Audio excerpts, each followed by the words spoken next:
C'est avec une grande joie que nous débutons notre programme de séjour. Vraiment que toute la gloire soit rendue à notre Seigneur qui nous a gardés toute la semaine depuis le début de la semaine jusqu'au jour d'aujourd'hui. Nous sommes vendredi et nous bénissons le Seigneur pour cette grâce qu'il nous a accordée de nous retrouver encore devant sa présence. Comme d'habitude, nous allons commencer par la prière et après nous allons passer par l'étape de l'exhortation ou bien de la série, de la continuité de la série de nos enseignements, parce qu'aujourd'hui encore nous allons parler de ma vraie nature en Christ, source de bénédiction. Je voudrais bien, et le Seigneur veut bien que chacun de nous puisse vraiment bien assimiler cela et que l'on puisse agir en conséquence pour que dans les jours à venir, nous puissions emporter vraiment les fruits tels que le Seigneur le veut et le souhaite. Qu'il en soit vraiment ainsi, et c'est ce qui va se passer aussi dans la vie de chacun de nous tout au long de cette nouvelle année 2024 et dans les années à venir. Avant l'enlèvement de l'Église, ou bien à chacun avant sa mort, nous vivrons cela si nous arrivons vraiment à bien saisir la quintessence même de ces enseignements et aussi à agir en connaissance des causes. Et cela arrivera. Alors nous allons prier pour recommander ces instants entre les mains du Seigneur. Prions tous ensemble. Père, nous voulons te dire merci et nous bénissons ton Seigneur, Papa, pour avoir permis que nous puissions encore nous retrouver pendant ce moment devant ta présence. Permets, Seigneur, que ton esprit nous anime, ô Dieu, et que nous soyons assistés par tes saints anges partout, Seigneur, où tes enfants, mes frères et sœurs, se retrouvent connectés à ces programmes, ô Yahweh. Permets, Père, que nous puissions, ô Dieu, tous ensemble, ô Dieu, être connectés avec le ciel, avec ton trône. Et c'est là pour la gloire de ton Seigneur. Je déjoue tous les plans du diable, tous les plans des occultistes, tous les plans des satanistes, tous les plans des sorciers. Je les voue à l'échec au nom puissant de Jésus. Que l'ombre de ta main nous couvre et nous protège, ô Yahweh. Que le Saint-Esprit soit à l'œuvre et qu'il accorde à chacun de nous l'entendement des disciples, nous permettant de pouvoir discerner quelle est la parfaite volonté de notre Dieu, ce qui est bon, ce qui est vrai et ce qui est aussi agréable pour nous. Au nom puissant de Jésus, et nous disons Amen. Que le nom du Seigneur soit béni pour cette opportunité qu'il nous offre encore, une fois de plus, pour la clôture de notre semaine évangélique. D'habitude, vous le savez très bien, peut-être vous nous avez pris en cours, c'est juste peut-être aujourd'hui, c'est votre première participation à ces programmes. Nous avons l'habitude de nous retrouver plutôt tous les jours de lundi à vendredi. Alors, les jours impairs, nous sommes dans les programmes Seigneur, c'est pour moi. Et les jours pairs, nous sommes dans notre programme Losako, qui veut dire Losambo Pona Congo, qui veut dire la prière en faveur, la prière pour la RDC. Donc c'est comme ça que nous avons réparti et nous allons comme cela. Et nous avons dit depuis le début de cette année, suite à ce qui se passe dans notre pays, la République démocratique du Congo, suite à certaines informations que nous recevons à partir de notre des réseaux sociaux, en suivant la télévision, la radio, et cela nous a poussé à changer un peu la façon de prier. C'est pourquoi nous avons dit désormais nous aurons spécial Losako. Donc jusqu'à ce que il y aura la nomination du Premier ministre, jusqu'à ce qu'il aura déjà composé son équipe gouvernementale, jusqu'à ce que le Premier ministre et son gouvernement seront investis par les députés nationaux dans l'Assemblée nationale, jusqu'à ce que ils vont commencer le travail. Peut-être en ce moment-là, nous allons retourner dans notre ancienne formule, Losako tout simplement. Il n'y aura plus de le spécial Losako. Mais, quand cela nous tient, nous continuerons dans ces programmes-là. Nous lisons dans Psaume chapitre 82, c'est le texte que nous avons lu la fois passée. Psaume chapitre 82. Cela nous permet à chacun de pouvoir comprendre quelle est notre parfaite volonté, plutôt la vraie nature en Christ. Psaume chapitre 82, et nous aurons quelque chose à partager avec nous tous aujourd'hui, de très important, de très capital pour notre bénédiction. Versets 6 et 7. J'aime bien lire tous les chapitres comme c'est pas long. Je vais lire tous les chapitres 82 des psaumes Mais le verset qui nous concerne, c'est juste les versets 6 et 7. Je lis la parole du Seigneur, psaume d'Azaph. Dieu se tient dans l'assemblée de Dieu. Il juge au milieu des dieux. Jusqu'à quand jugerez-vous avec iniquité et aurez-vous égard à la personne des méchants? Rendez justice aux faibles et à l'orphelin. Faites droit aux malheureux et aux pauvres. Sauvez les misérables et l'indigent. Délivrez-les de la main des méchants. Ils n'ont ni savoir ni intelligence. Ils marchent dans les ténèbres. Tous les fondements de la terre sont ébranlés. J'avais dit, le verset 6, j'avais dit, ça c'est Dieu qui parle. J'avais dit, vous êtes des dieux. Vous êtes tous des fils du Très-Haut. Cependant, vous mourrez comme des hommes. Vous tomberez comme un prince quelconque. Lève-toi, ô Dieu, juge la terre, car toutes les nations t'appartiennent. Maintenant, je reprends les deux versets qui nous concernent, où le Seigneur lui-même, Dieu, l'Éternel lui-même, le Seigneur du ciel et de la terre, il nous fait savoir quelle est notre nature.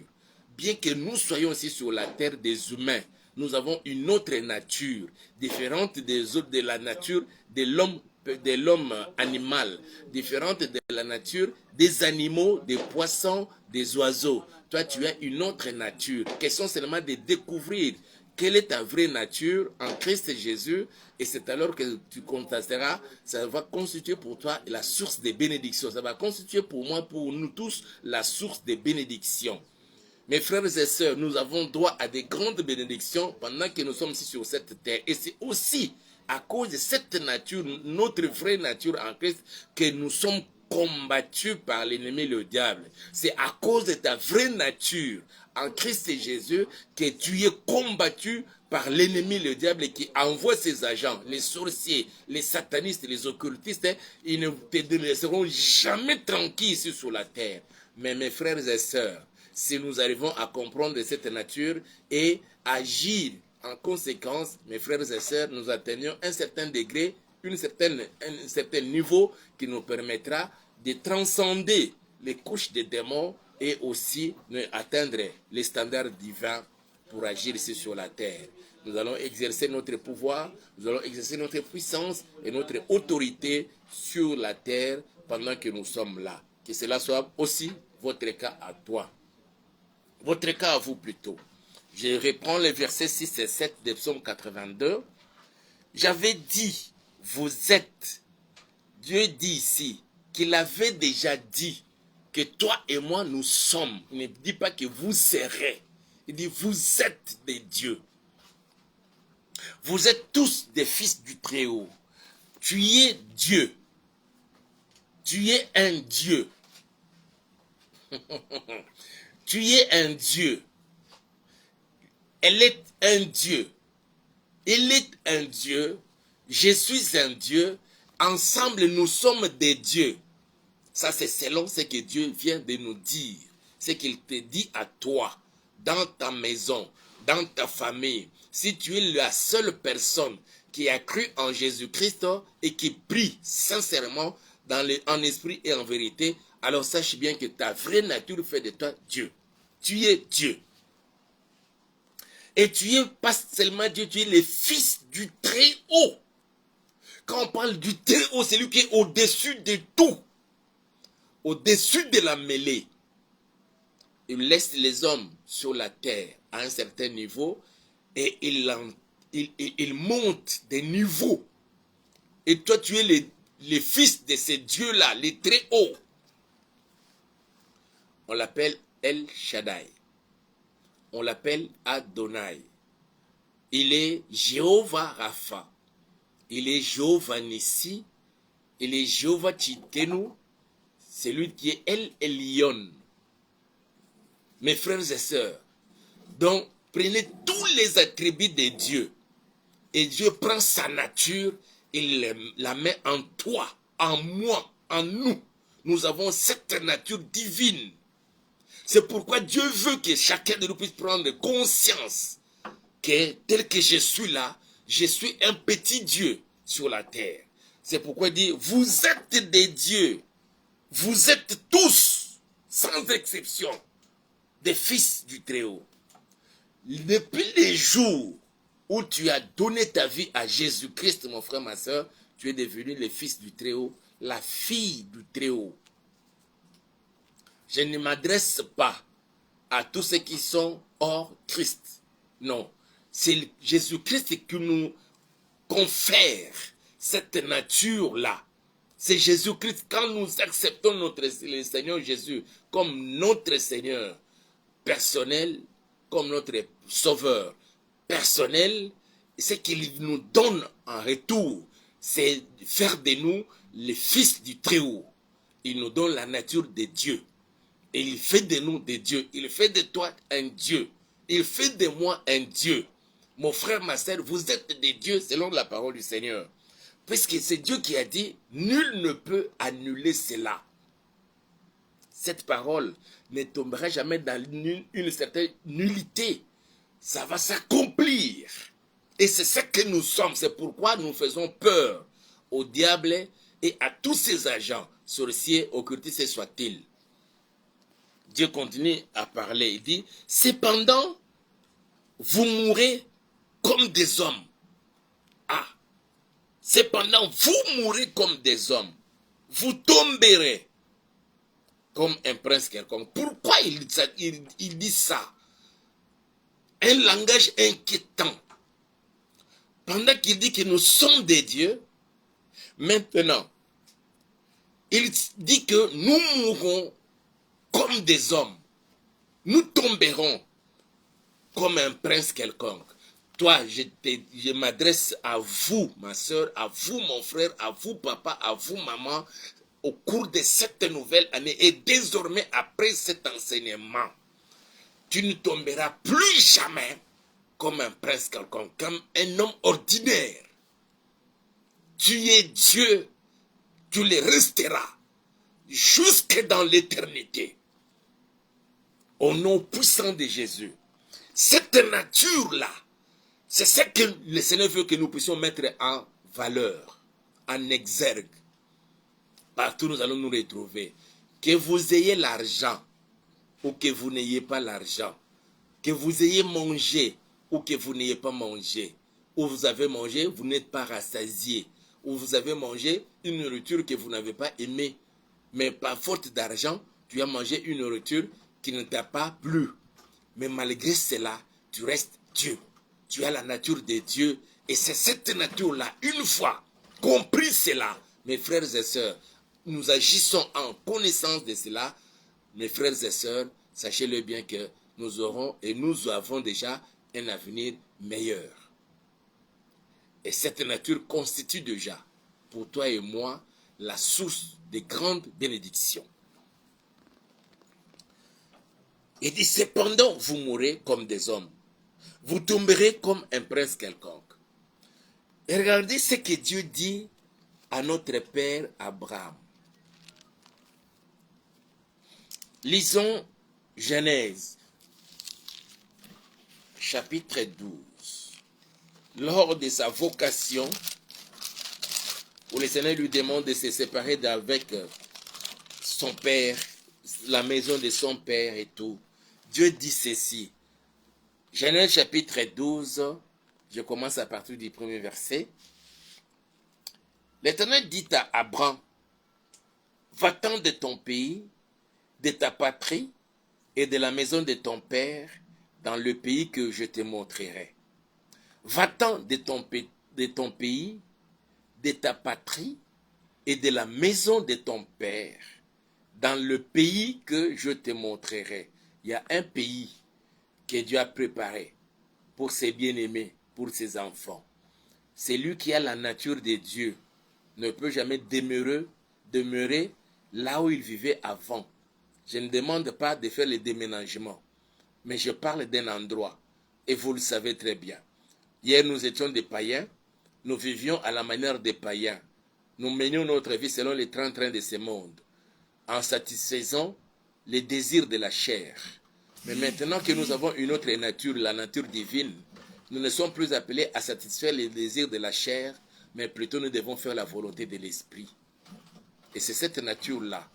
Et quand Dieu demande à un homme qui a cru en lui de partir de tout son pays, Cela ne veut pas dire que je dois quitter la République démocratique du Congo et je cesse d'être Congolais de la RDC pour que j'aille m'installer soit en Angola, soit au Congo-Brazzaville, soit en Europe. Non. Ici, il est question de quitter un pays, de quitter une patrie auquel nous appartenions hier. Parce que notre nature, ta nature là, ta vraie nature en Christ, n'est pas compatible aux habitudes de la maison d'où tu es sorti, d'où tu es issu. Nous devons cesser avec les habitudes, mes frères et sœurs, du paganisme selon le païen. En tant que païen, on devrait satisfaire aux besoins de la chair en fumant, en prenant de l'alcool, en s'élançant dans la débauche, en se vautrant même dans la fraude, dans la corruption, dans le mensonge. Et maintenant que nous sortons de ces pays-là, de cette patrie-là diabolique, satanique, païenne, vers un autre pays. Parce que écoute ce que le Seigneur dit. L'Éternel dit à Abraham, va-t'en de ton pays, de ta patrie et de la maison de ton père dans les pays que je te montrerai. Le Seigneur nous amène maintenant dans son pays. Il nous montre un pays. Et quel ce pays-là? C'est l'Église. Nous faisons désormais partie de l'Église. Or, dans l'Église, l'Église n'admet jamais les pécheurs, les voleurs, les drogueurs. Dans l'Église, n'y entreront que ceux qui ont quitté le système de ce monde. Fréquenter une assemblée locale, c'est tout différent. Je ne parle pas d'une assemblée locale. Dans l'assemblée locale, on peut se retrouver là, pendant le moment de prière, avec les sorciers, les satanistes, les occultistes. Ils viennent d'ailleurs exercer leur pouvoir dans les églises des assemblées locales. Mais dans l'église corps de Christ, n'y entreront que ceux qui ont quitté la maison de leur père, leur pays et leur patrie d'avant de connaître le Christ. Nous devons faire ces mouvements-là pour aller vers le Seigneur. Écoute ce qu'il dit. Je ferai de toi une grande nation et je te bénirai, je rendrai ton nom grand et tu seras une source de bénédiction.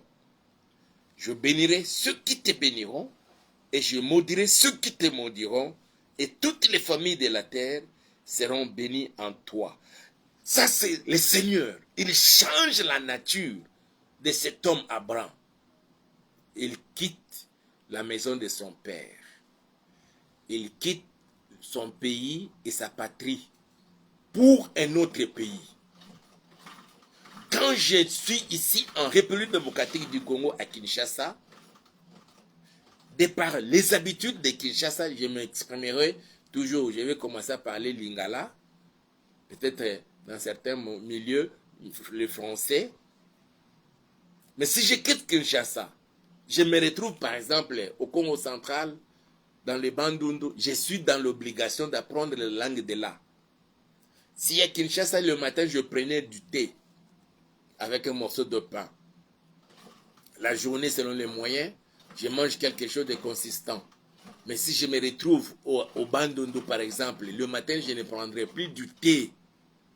Je vais maintenant commencer à changer ma nature dans mes habitudes de tous les jours. Là, le matin, on mange le fou.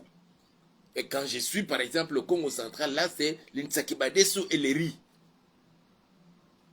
Et je veux m'habituer là, dans la nature du milieu où je me retrouve, mes frères et sœurs. Et maintenant que nous quittons le monde, nous venons à Christ, nous acquérons une nouvelle nature. Nous devons manifester cette nature-là dans nos habitudes, dans notre caractère, dans notre façon de vivre. Il faut que ça se remarque, même dans le langage même. Mes frères et sœurs, ça c'est très important. Et cela constitue pour toi et moi la source de bénédiction. C'est ce que le Seigneur veut nous parler. Quand il dit, vous êtes des dieux, mais vous mourrez à la manière des hommes. vous tomberez comme un prince quelconque. Le Seigneur ne veut pas que toi et moi, toi qui es fidèle à ces programmes ou qui nous prend en cours dans ces programmes, que tu puisses prendre conscience que tu as une autre nature, la nature de Dieu en toi, pour que tu ne meurs pas de la manière des hommes, ni tomber comme un prince quelconque. C'est-à-dire que la mort n'est plus notre apanage, parce que Dieu ne meurt jamais. La mort physique n'est qu'une transition, comme Jésus-Christ. Il ne pouvait pas mourir, mais il meurt. Il dit lui-même que je donne ma vie comme je le veux, et je la récupère comme je le veux. Il a accepté de donner sa vie pour nous racheter par ce sacrifice-là. En réalité, il n'est pas... Parce qu'il est Dieu. Dieu ne meurt pas. Et nous avons cette nature-là. C'est pourquoi les jours où nous cessons d'exister physiquement, c'est-à-dire que nous nous séparons de cette chair, nous nous séparons de ces corps et l'esprit. D'ailleurs, l'habitude, qu'est-ce qu'on dit? Quand quelqu'un meurt, on dit il a rendu l'âme. C'est-à-dire que son âme retourne auprès de son Créateur qui est le Seigneur, le Dieu Tout-Puissant.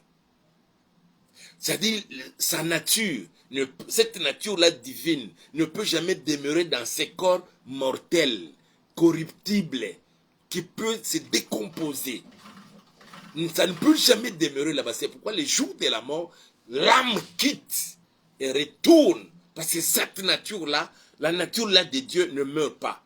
C'est pourquoi Dieu dit, vous tomberez comme un prince. Désormais, tu ne vas plus tomber. Tu ne vas plus mourir à la manière des hommes. Parce que la nature de Dieu est en toi maintenant. Au nom puissant de Jésus-Christ de Nazareth. C'est pourquoi nous devons refuser même certaines situations, certaines maladies, mes frères et sœurs. Et ça, c'est très important, mes frères et ma sœur. Plusieurs, mes frères et sœurs, ne comprennent même pas. Et nous devons chercher à savoir quelle est la nature de Dieu et quels sont ses attributs. Et quelle est la portion qui me revient dans cette nature-là de Dieu. Ma vraie nature en Christ. Et la Bible dit, je voudrais bien que nous puissions lire ça dans 2 Rois, 2 Pierre plutôt. 2 Pierre chapitre 1, verset 3. Qu'est-ce que la Bible nous dit? 2 Pierre chapitre 1, verset 3. On dit ceci, comme sa divine puissance nous a donné. La puissance de Dieu nous donne. Quand la puissance de Dieu vient en toi, il amène une cargaison des choses de Dieu en toi, dans ta vie. Il faut que l'on puisse comprendre cela. L'on dit ceci, comme 2 Pierre chapitre 1 verset 3, comme sa divine puissance nous a donné. Elle ne nous donne pas, mais elle nous a déjà donné tout ce qui contribue à la vie et à la piété. Ça nous donne tout, sans exception. Tout ce qui contribue à la vie. Qu'est-ce qui contribue à la vie? Étudiez maintenant. Ça, je vous donne une leçon à domicile, que chacun aille voir. Qu'est-ce qui contribue à la vie pendant que je suis sur cette terre? Le souffle de vie. Quoi? Tout ce qui contribue à la vie, la nature, la puissance de Dieu nous donne ça. Tout ce qui contribue à la piété, la puissance de Dieu te donne. Je dis bien tout. Tout ce qui contribue à la piété et à la vie, la puissance de Dieu te donne ça. Pendant que je parle, reçois cela. Au nom puissant de Jésus, que le Saint-Esprit t'ouvre l'intelligence pour que tu comprennes qu'est-ce que la puissance de Dieu, tout ce que la puissance de Dieu m'a donné, qui contribue à ma vie sur la terre et à ma vie céleste. Tout ce que la puissance de Dieu m'a donné, qui contribue à la piété. Et l'on dit ceci, comme sa divine puissance nous a tout donné tout ce qui nous a donné tout ce qui contribue à la vie et à la piété au moyen de la connaissance de celui qui nous a appelés par sa propre gloire et par sa vertu, au moyen de la connaissance. Ah, il faut connaître le Seigneur, il faut connaître Dieu, il faut connaître sa nature, il faut connaître ses attributs, il faut connaître ce qu'il est en réalité. Et ce qu'il est, c'est ce que tu es. Il pouvait dire d'un homme, Dieu peut dire d'un homme, il dit, l'homme selon mon cœur. C'est-à-dire que cet homme-là de David avait la nature de Dieu. Et dans cette nature-là, Dieu s'identifie en David selon dans son cœur. Il dit, c'est un homme selon mon cœur. Comment est le cœur de Dieu pour que David puisse recevoir un tel témoignage que désormais, au cours de cette année 2024, jusqu'à la fin de l'année, et dans les années à venir, que tu reçoives un tel témoignage. Parce que en toi, il y a cette nature de Dieu. Parce qu'en toi, la puissance divine t'a donné tout. Tout ce qui contribue à la vie et à la piété. Et l'on continue par au moyen de la connaissance de celui qui nous a appelés par sa propre gloire et par sa vertu. Lesquels, c'est-à-dire sa gloire et sa vertu, nous assurent de sa part les plus grandes et les plus précieuses promesses. Afin que par elles, vous deveniez participants de la nature. Que tu deviennes participant de la nature. C'est-à-dire que tu fais part, tu as la nature divine. Afin que par elle, par la gloire du Seigneur, sa propre gloire et sa propre vertu, que toi et moi devenions alors participants de la nature divine, en fouillant la corruption qui existe dans le monde par la convoitise. À cause de cela même, faites tous vos efforts pour joindre à votre foi la vertu, et à la vertu la science, à la science la tempérance, à la tempérance la patience, à la patience la piété, à la piété l'amour fraternel, à l'amour fraternel la charité. Tu es devenu participant de la nature de Dieu. Ma soeur, tu es devenue participante de la nature de Dieu. Que tu le veuilles ou non, même si tu souffres, tu es malade. Ça fait longtemps que tu es malade. Tu n'arrives même peut-être pas à renouer ton doigt là, parce que tu souffres. Mais malgré cela, je te dis et je déclare maintenant là, la nature de Dieu est en toi. Ce n'est pas l'homme qui t'a donné, mais c'est plutôt, je dis bien, c'est plutôt la puissance de Dieu qui te procure cette nature-là. La puissance de Dieu te donnant tout ce qui contribue à la vie et à la piété, et par la connaissance de Christ, il nous assure à nous tous des plus grandes et des plus précieuses promesses, et sa puissance, sa gloire plutôt, et sa vertu nous donnent la nature de Dieu. Mes frères et sœurs, vous êtes participantes de la nature de Dieu désormais. Au nom puissant de Jésus-Christ de Nazareth. Voilà pourquoi, mes frères et sœurs, nous voulons prendre un aspect. Nous étions en train de parler de cette nature-là. Les semaines passées, nous avons pris un aspect dans la vie d'Élie. Parce que la Bible dit, Élie était un homme de la même nature que toi et moi. Et cette nature-là, nous comprenons aujourd'hui que c'est la nature de Dieu. Puisque c'est la nature de Dieu qui était en Élie et qui est maintenant en toi et moi. Ça, nous prenons dans cet aspect-là de la prière. Et l'on dit pour Élie, il avait prié. La première fois, le ciel s'est fermé. Il a prié avec instance pour la deuxième fois. Le ciel s'est ouvert, le ciel a donné la pluie et la terre aussi a produit son fruit. La puissance de la parole dans la prière.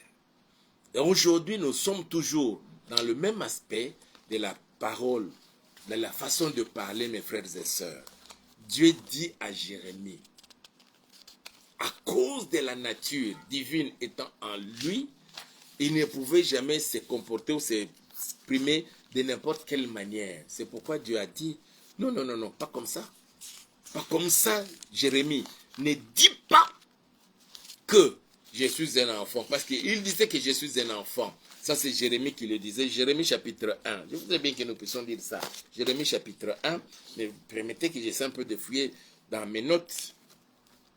Jérémie chapitre 1 et nous allons terminer là pour commencer la prière. Jérémie chapitre 1.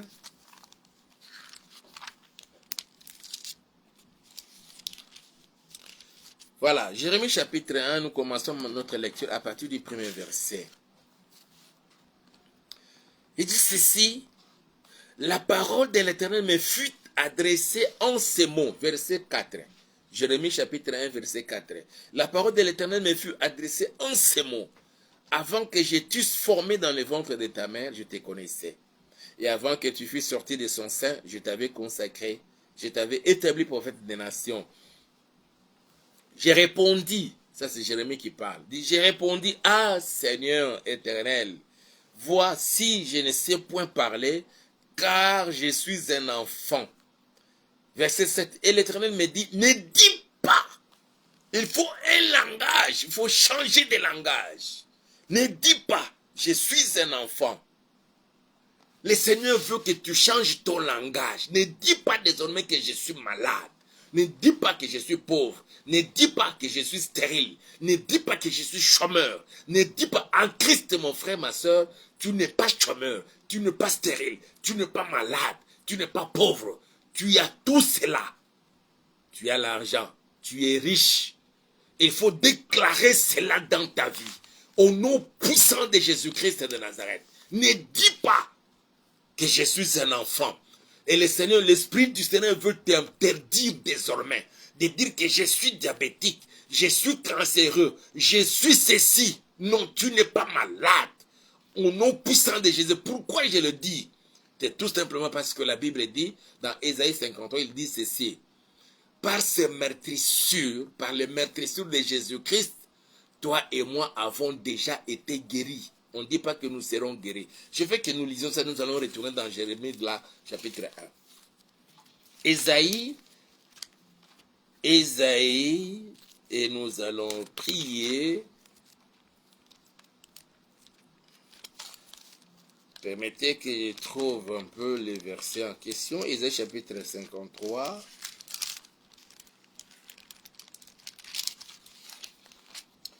Et voilà. Ésaïe chapitre 53. Je vais lire à partir du premier verset. Je vais commencer à partir du deuxième verset. Il s'est levé devant lui comme une faible plante, comme un rejeton qui sort d'une terre desséchée. Il n'avait ni beauté ni éclat pour attirer nos regards, et son aspect n'avait rien pour nous plaire. Méprisé et abandonné des hommes, homme de douleur et habitué à la souffrance, semblable à celui dont on détourne le visage, nous l'avons dédaigné, nous n'avons fait de lui aucun cas. Cependant, ce sont nos souffrances qu'il a portées, c'est de nos douleurs qu'il s'est chargé, et nous l'avons considéré comme puni, frappé de Dieu et humilié. Mais il s'est blessé, il était blessé plutôt pour nos péchés, brisé pour nos iniquités, le châtiment qui nous donne la paix est tombé sur lui, et c'est par ces meurtrissures que nous sommes guéris. On dit nous sommes guéris, tu es déjà guéri, c'est pourquoi Dieu t'interdit de dire que je suis malade, même si tu te sens malade, tu ne te sens pas bien, tu as des douleurs, ça et là. Déclare cela que je ne suis pas malade. En Christ Jésus, dans ma nouvelle nature, moi, je ne suis pas malade, je ne suis pas pauvre, je ne suis pas ceci ou cela, selon que le monde te traite ou te qualifie. Refuse cela au nom puissant de Jésus et continue jusqu'à ce que tu vas voir. Ta vraie nature va se refléter en toi et tu béniras le Seigneur. Le diable ne veut jamais nous voir faire de telles déclarations. Je vais nous amener à un nouveau niveau dans notre façon de prier même. Des prières de déclaration. Écoutez ce que la Bible dit dans Apocalypse chapitre 12. Apocalypse chapitre 12, nous commençons notre lecture à partir du 7e verset et nous allons clôturer. 7e verset, Apocalypse 12, 7. Et il y eut guerre dans le ciel. Michel et ses anges combattirent contre les dragons. Et les dragons et ses anges combattirent. Mais ils ne furent pas les plus forts et leur place ne fut plus trouvée dans le ciel. Et ils furent précipités. le grand dragon, le serpent ancien, appelé le diable et Satan. C'est lui qui séduit toute la terre, et il fut précipité sur la terre, et ses anges furent précipités avec lui. Et j'entendis dans le ciel une voix forte qui disait, maintenant le salut est arrivé, et la puissance, et le règne de notre Dieu, et l'autorité de son Christ, car il a été précipité. L'accusateur de nos frères, c'est lui qui les accusait devant Dieu, notre Dieu, jour et nuit. Ils l'ont vaincu, le verset 11. C'est le verset qui nous concerne. Il dit ceci dans le verset 11 de l'Apocalypse 12. Ils l'ont vaincu. Qui ont-ils vaincu? Ils ont vaincu les diables, les serpents anciens, le grand dragon. Ils l'ont vaincu à cause du sang de l'agneau et à cause de la parole de leur témoignage. Je me limite là, mes frères et sœurs. Il y a deux choses qui nous donnent la victoire. Il est question ici dans ces versets, notre victoire sur l'ennemi, le diable. Si nous avons vaincu les grands dragons, qu'adviendrait-il des petits sorciers, des satanistes, des occultistes qui nous dérangent des fois tout le temps? C'est parce que jusqu'à là, nous n'avons jamais compris notre vraie nature, mes frères et sœurs. Je voudrais même que tu puisses prendre conscience de ta vraie nature en Christ désormais. On dit ceci, nous avons vaincu. Prenez ces versets, disons seulement, lisons ces versets de cette manière-ci. Ils l'ont vaincu, mais nous disons, nous l'avons vaincu. Non, nous avons vaincu le diable. Je reprends ces attributs ici, les qualifications du diable ici. On dit ceci, il fut précipité. Qui fut précipité? Le grand dragon, le serpent ancien, appelé le diable et Satan. Prenons maintenant le verset 11 là. Nous avons vaincu les grands dragons. Nous avons vaincu les serpents anciens. Nous avons vaincu le diable et Satan. À cause du sang de l'agneau et à cause de la parole de notre témoignage. La parole du témoignage. C'est pourquoi Dieu dit à Esaïe, à Jérémie plutôt, ne dis pas, parce que la parole recouvre, regorge en son sein une puissance créatrice. C'est pourquoi il faut des fois refuser certaines déclarations. Nous avons vaincu le diable à cause du sang et à cause de la parole de notre témoignage. Que témoignons-nous à la longueur de la journée? Que témoignes-tu sur toi-même à la longueur de la journée? C'est pourquoi, mon frère, ma soeur, David, connaissant bien cette vérité, il pouvait se réveiller chaque matin et dire que je suis beau, que tu m'as fait une merveilleuse nature, une merveilleuse créature. Parce qu'il quand il se contemplait, il disait qu'il n'y a pas une créature comme lui. C'est comme cela qu'il pouvait louer le Seigneur, bénir notre Dieu, tout simplement voyant ce qu'il était. Et ce témoignage-là, le diable n'aime jamais entendre ça de la bouche des enfants de Dieu. Désormais, mon frère, ma soeur, nous devons confesser que de bonnes choses sur toi, sur moi, sur nous tous. À la longueur de la journée, même si dans ma poche, je n'ai rien. Je ne dirai jamais que je n'ai pas l'argent, je ne dirai jamais que je suis pauvre. Je dirai toujours, Dieu m'a béni avec beaucoup d'argent. Qu'il en soit ainsi désormais dans ta vie, dans la mienne, dans la sienne, dans la nôtre, tous les jours. Confessons des bonnes choses. Et le diable n'aime jamais voir les enfants de Dieu faire de telles confessions. Et j'ai béni Dieu, parce que dans beaucoup d'églises aujourd'hui, certains serviteurs de Dieu ont compris cela. C'est pourquoi on fait des prières de déclaration. Et vous allez voir, quand le pasteur finit la prédication, l'enseignement, pendant les moments de prière, il commence à parler aux gens. Dites ceci, Seigneur Jésus, je suis avec toi, je marche avec toi, j'ai vaincu le diable. Il faut que les gens apprennent à faire de telles déclarations. Et l'ennemi ne veut pas nous entendre de telles déclarations sorties de nos bouches. Parce que ça nous apporte la victoire et il fuit loin de nous. Malheureusement, nous ne comprenons pas cela, mes frères et sœurs. Notre vraie nature nous apporte cela. Ils l'ont vaincu à cause du sang de l'agneau, aussi à cause de la parole de leur témoignage. Tu dois témoigner sur toi-même que je suis beau, que je suis fort, que je suis grand, que je suis puissant, que je suis riche. que le Seigneur m'a donné beaucoup d'argent. Le Seigneur m'a fait du bien. Il a ouvert des portes de voyage en 2024 pour moi. Il m'a donné des enfants. Il m'a donné une grande église. Il m'a donné une grande vision. Je veux commencer à faire des grandes activités. Je tiendrai des séminaires, des campagnes d'évangélisation. Et où je verrai plusieurs âmes être sauvées. Tu dois commencer à confesser cela.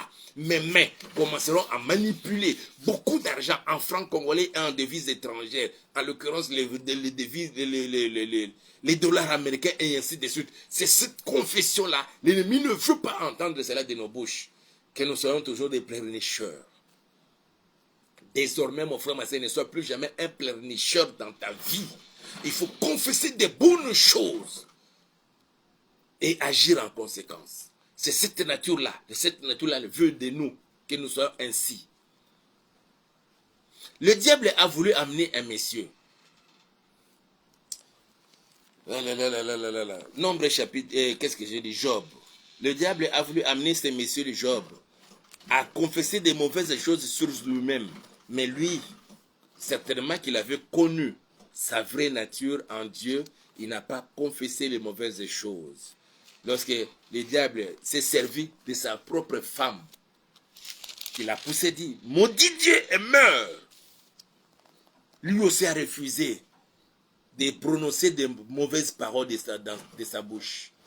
Il a tenu seulement à avoir un témoignage et un bon témoignage.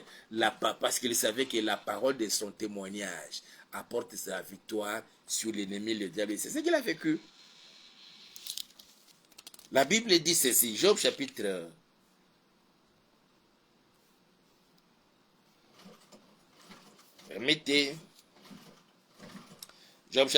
2.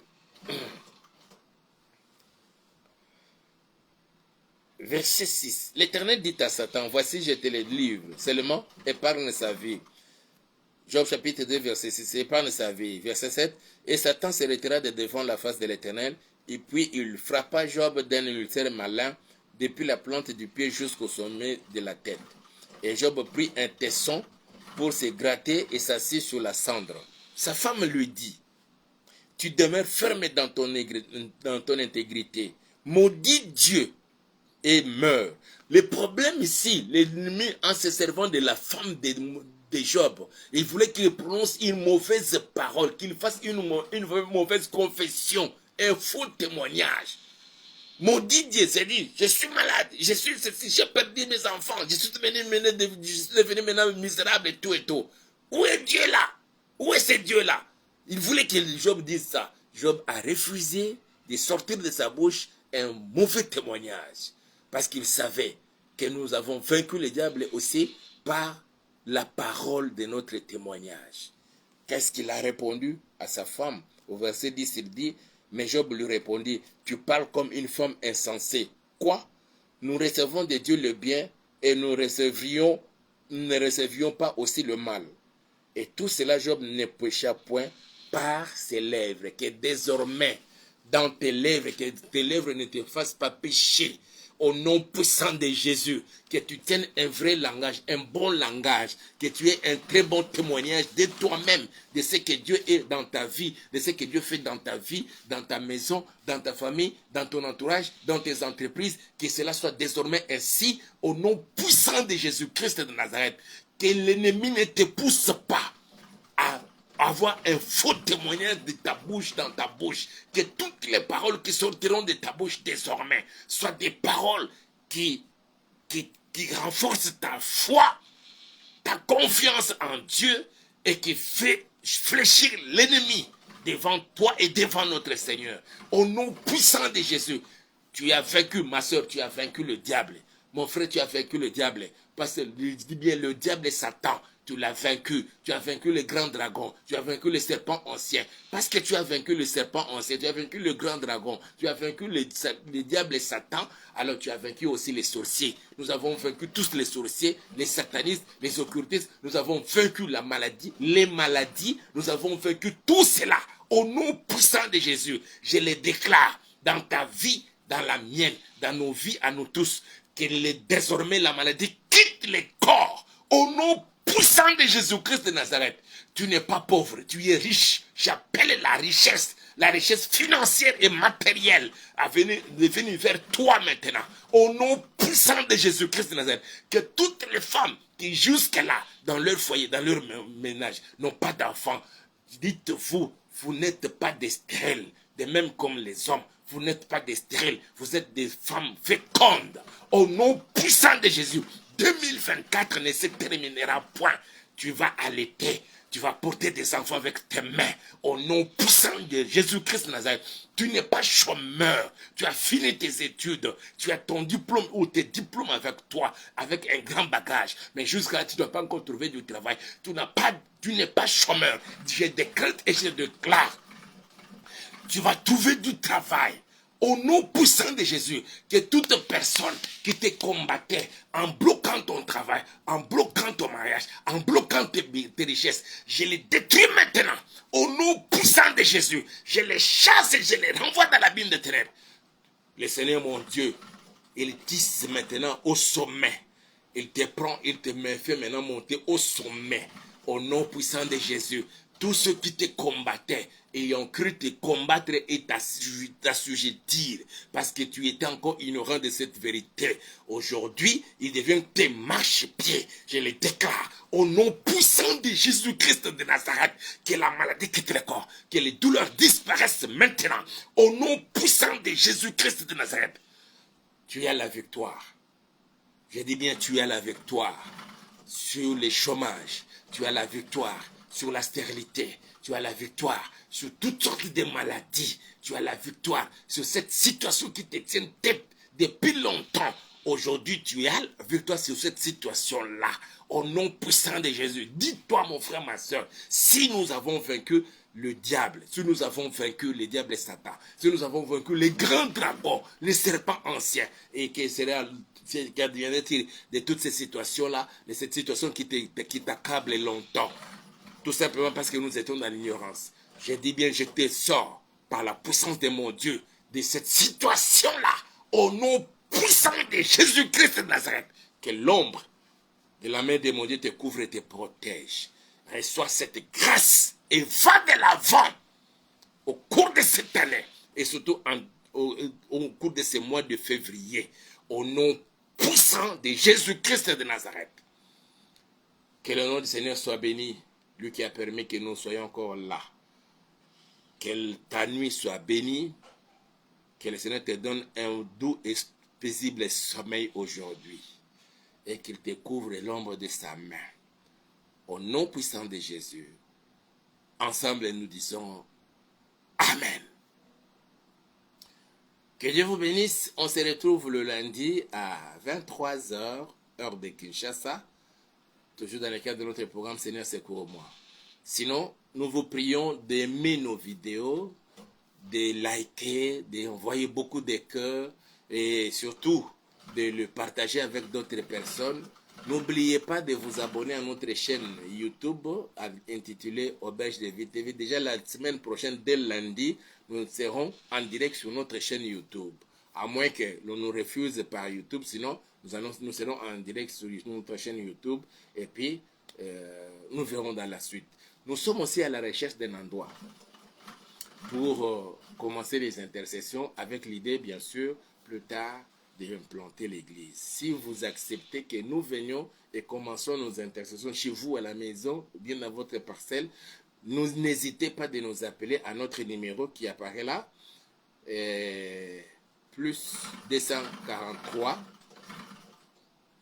89 86 85 435. Je reprends, plus 243 89 86 85 435. C'est aussi un numéro Orange Money. Si vous voulez nous apporter votre soutien financier pour nous permettre d'améliorer la qualité de notre travail, en tout cas mes frères et sœurs, n'hésitez pas et mon Dieu vous bénira et il se souviendra de vous. 2024, c'est notre année et une année exceptionnelle. Nous avons une activité que nous sommes en train de préparer. Au cours de ce mois de février, nous le ferons en direct. Une prière spéciale en direct. Le lundi, nous allons déjà commencer à vous communiquer comment nous allons faire. Et si nous trouvons un endroit pour faire cela, en cet endroit-là, nous vous communiquerons. Sinon, portez-vous bien et on se retrouve le lundi. Que Dieu vous bénisse.